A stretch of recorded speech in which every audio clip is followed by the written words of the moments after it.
Canary, how are you? I'm okay. How are you doing, man? I'm okay. Man, thanks for sparing your very precious time, eh? Can you see me? Yeah, me, I can see you. I don't know if Eliud is seeing you. He's already on. Eliud Mwangi is from Kenya. Eliud, I introduce you. Canary Mugume is from Uganda. Okay. Yeah, he's our favorite news reporter. He's also that's yeah. He also works as a news producer. Also, he does lots of work. He's also a social media. He's also very popular on social media. all right. Yeah, so it's like one of the people we get to know if you want to know the news around Uganda. He's a good follow. So if you just follow him on Twitter, you get to know what's happening. Yeah. So right. Eliud, you can go ahead, Eliud. Sorry? You can go ahead, Eliud. Okay. Oh, all right. So nice to meet you, Canary. Good to meet you. I Eliud. hope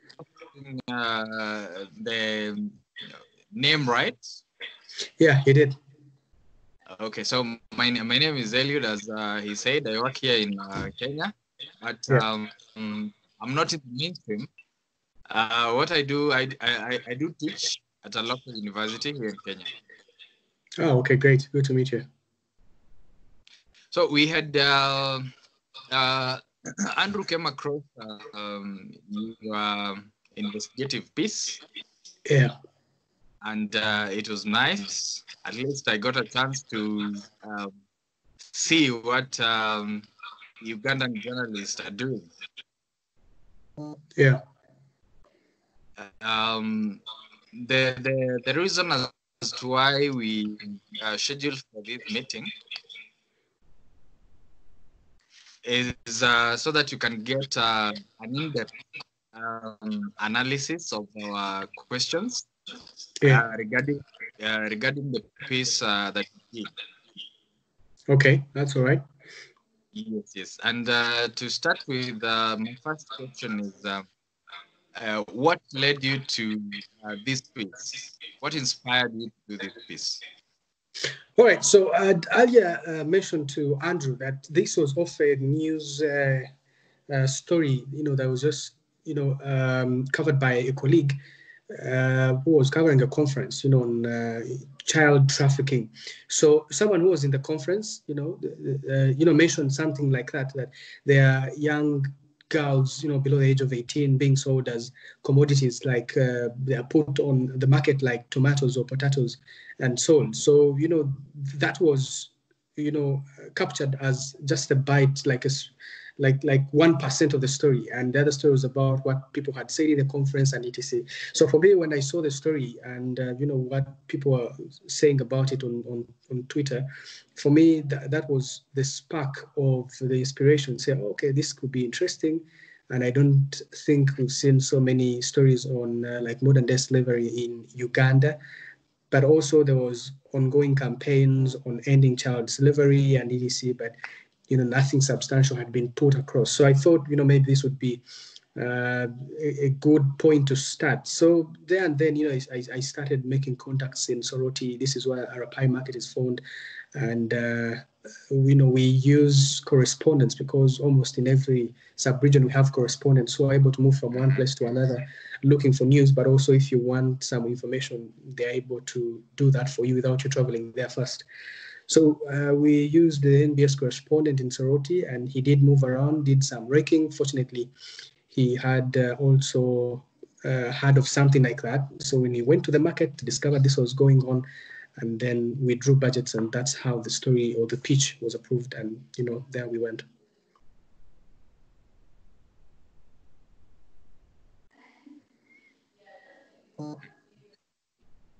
Yeah.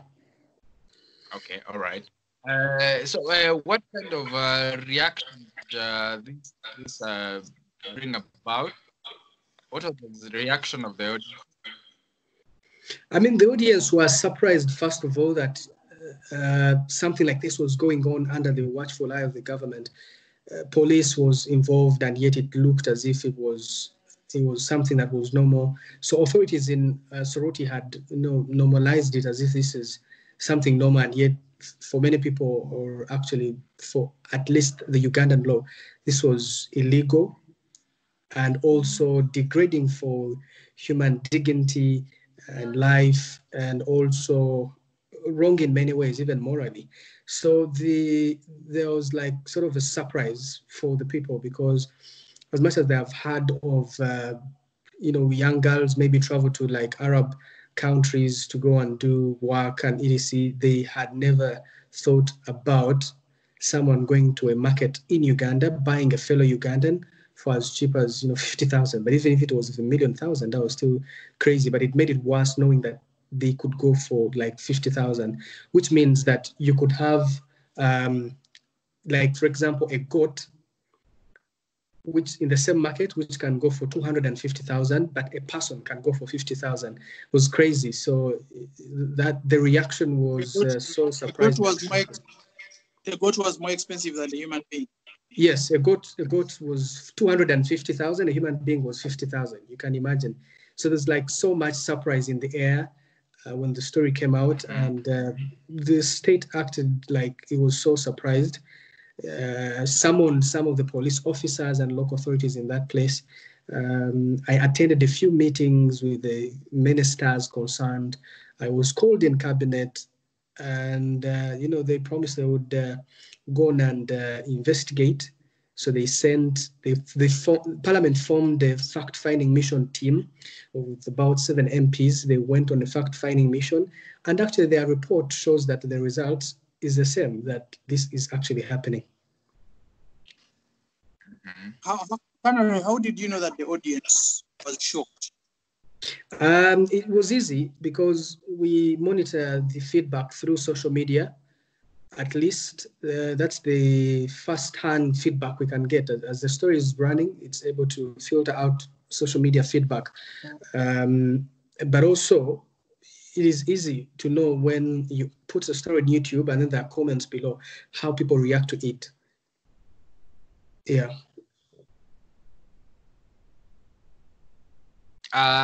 Were there laws before? Yeah, I mean, there's a law. There's a law that prohibits human trafficking. Mm-hmm. It is not strong. Actually, the story led to a motion to be tabled in Parliament to fix some of the loopholes in the law, because there were some loopholes that, for example, when a transporter is engaged in human trafficking, cannot be punished. For example, you have 5 children on a bus, you don't know where they're going, they don't have an elder, and what you're doing is just transporting. So something like that was one of the loopholes that we noticed in the law when my engagement to the MPs. But the law is existing, but it's just weak and a bit ancient. Okay. Yeah. Were there any challenges when doing this story? Yeah, there were so many challenges. For the start, as a journalist, for me, it was quite challenging because it was my first story reporting about children and their ethics. You're supposed to follow while reporting about children, at least cover their faces, change their voices. You're supposed to protect them as long as they are below 18 and, you don't have their consent. But I didn't. It is something that I learned later and, considered for my following the pieces that I did after that about children. But it is a challenge that I faced, that I did a story about children who are below 18, did not protect them. And, their faces were out there. But also the other challenge is recording this entire market secretly. People raised concerns. You should have asked for consent. We should have given you the permission, which actually it is not true. If they get to know what you're doing, then you're not allowed to film. The other challenge was that some of these pieces are quite expensive to pull off because you need a lot of time, patience, and money. And sometimes the media houses that we do work for locally, they find it quite problematic to invest so much money, and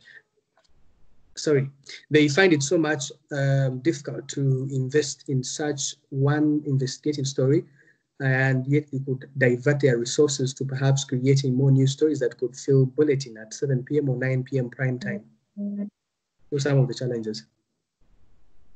Okay. I don't know if Andrew, you have any question? Yeah, I just wanted to ask Canary, if like when you were filming, did you ever think of like filming the mothers of the kids? I saw it somewhere actually. Yeah, you did. Yeah, I did. But did you feel like ever like you wanted to go deeper than that? Did you ever feel like, oh, I did something and I should have gone a little bit deeper, or did you ever feel that way? Yeah. I feel like I should have done, like a follow-up or like a part 2 to know, after this was exposed, what happened after that.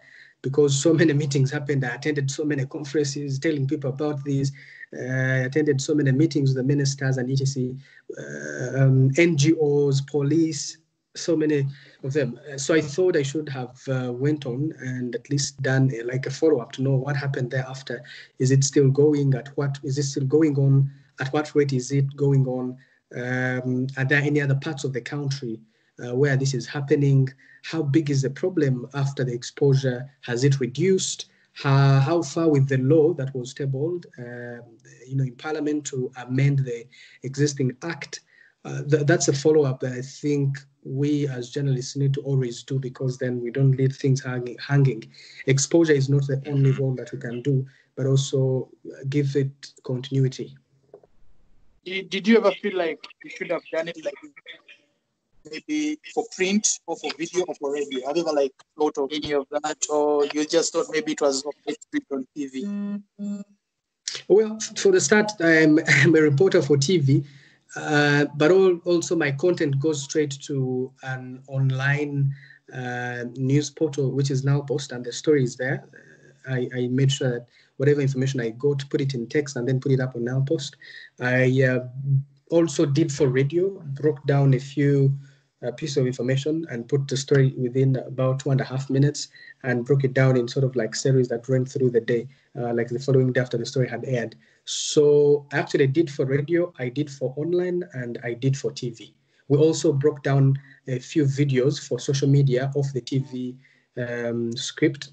So we did cut in small pieces explaining how, if you miss a story, how the story was flowing like from A to Z, but in like short small videos for Twitter and Facebook that would go for about 2 minutes or 1.5, like that. Which one did you find was more effective? Effective in terms of? So after doing this, yeah, the audience, like the audience, which one did you think was more effective in terms of reaching the audience? It is difficult because for TV you don't know how many people are watching. Yeah, apart from the content you will, rather feedback you will get on social media. Of course, that day the topic was trending the entire evening online. You'd see hashtag NBS investigates. That's when you know people are really talking about it and they're watching. But it's hard to measure, for example, how many people watch on TV. It's easy to know how many people read the story on the news portal Now Post, because you can go to the back end and see the numbers. It is easy to know how people received it and how many people viewed the social media videos on Twitter and Facebook. And for radio, it's still difficult. So it is hard to know which one is effective. But what we had done, at least for TV, is we had done a short promo, which we aired about 3 days to the D-Day of when the story aired, and people were waiting for it, so they knew this was coming. So I would say, because we had done promotion for it for TV specifically, I'd say maybe people tuned in that exact moment, even when you're not interested in news, but if you say something running, you might want to get interested. So I would not say there's an effective way that is more effective than the other, in terms of the audience. Just complement each other. Okay. Yeah. Yes, Eliud. Okay, all right. Investigative pieces normally have some kind of emotions in people. So I don't know if you faced any threat maybe from people involved, because I believe this trend is funded by maybe cartels or bigwigs in the government. I don't know if you faced anything of that. The threats were there, but they were not too really serious. They're not so serious. The threats, for example, I received were from like local authorities that I exposed on camera because I went and interviewed the police officer who said, I have no idea this is going on. And yet I interviewed the local authorities who belong to the Ministry of Gender, who are probation officers, and then they say, but this is going on, and and they know and they have evidence. So I also have evidence on camera. So when this operations officer who was in the police station, had the story had aired, and it had aired in such a manner, it did not please him. Some of the officers that he does work with called me and asked me why I had gone on and not showed him the story before I aired his views and all that, but they were not really serious. The other thing was the leaders in Soroti, tried to contest the story, say that it's not true, that I cooked up some things and did not look real. Because they said they were doing a good job to make sure that some of these things that happened in the past do not repeat themselves. But the threats were not serious. But they just said that, my story was just cooked up, and therefore next time I'm in Soroti, I'll face it rough, something like that. But it was not that serious. Which particular minister called you out to join them in the meeting? To do what exactly? Which minister in particular called you to join them in cabinet meeting to share your story? Oh, this was the minister for Karamoja. And also... Janet Kataham 7. No. The minister for Karamoja. What's his name? Biabagambi. I think Biabagambi, yes. He's the one who called me. And then I was also later called on by the minister for the one that represents the youth. What's her name? Forgotten her name. Nachuala. It's Nachuala. Nachuala. Okay. Yes. I'm going to also ask you, why wouldn't you redo the story in this situation right now? I guess I would redo it, but in another way. Maybe, as I said earlier, like a follow-up. I will redo it, but for us to be able to write a pitch and it is passed, you have to show what is new. I would redo it now, but then I would be asked what exactly is new. So you showed what you're going to show what you already showed a year ago. So what exactly is new? Is there something you're going to show us? So maybe I would do it, but maybe in a more follow-up way. Just like a follow-up. And would you do it right now? Right now, now? If they send you right now? Well, right now it's hard to do it. Like any other service, the media has also been affected by the pandemic in terms of how they execute stories. Most of the interviews we do, are like these ones through Skype calls and etc.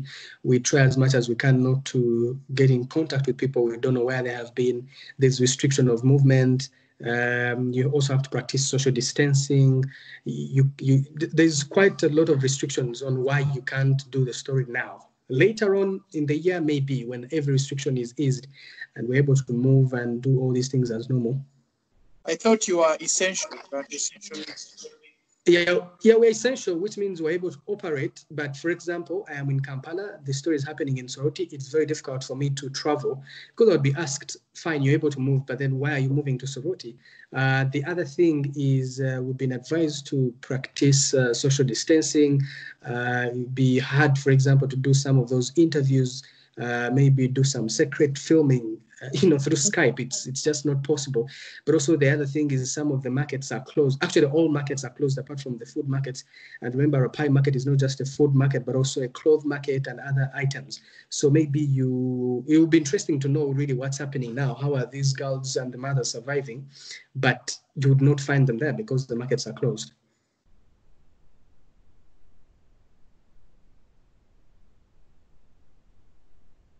All right. If maybe you are given a chance to do that story or that opportunity to do that story, what are some of the things that maybe you can improve on that creative piece?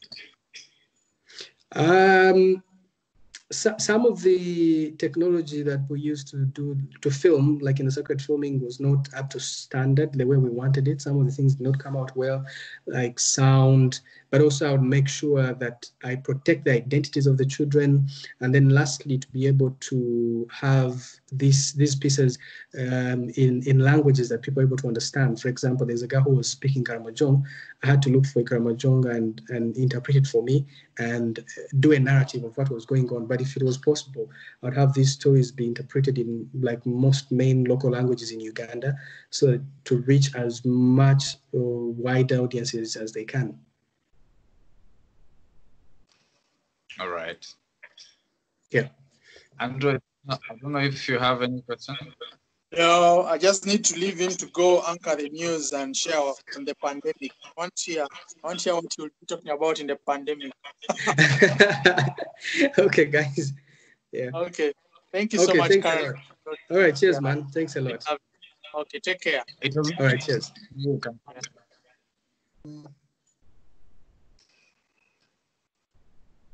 So, Andrew, we are done? Yeah, we are done. I think the recording. Yeah, that's it. I think you just need to include it in the. I don't know how you're going to include it. Whether you submit it as a video or you just submit the writing that you. I don't know. But he considers everything. He'll even consider the we video. can. Yes. We'll find a way and attach it in our document. Yeah. So you guys are still hanging around, eh?